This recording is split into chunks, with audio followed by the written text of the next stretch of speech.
condição do homem nordestino.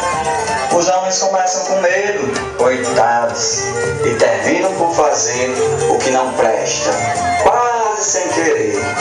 Medo de muita coisa, do sofrimento, da solidão e, no fundo de tudo, medo da morte. Na oração da Ave Maria, os homens e mulheres pedem a nossa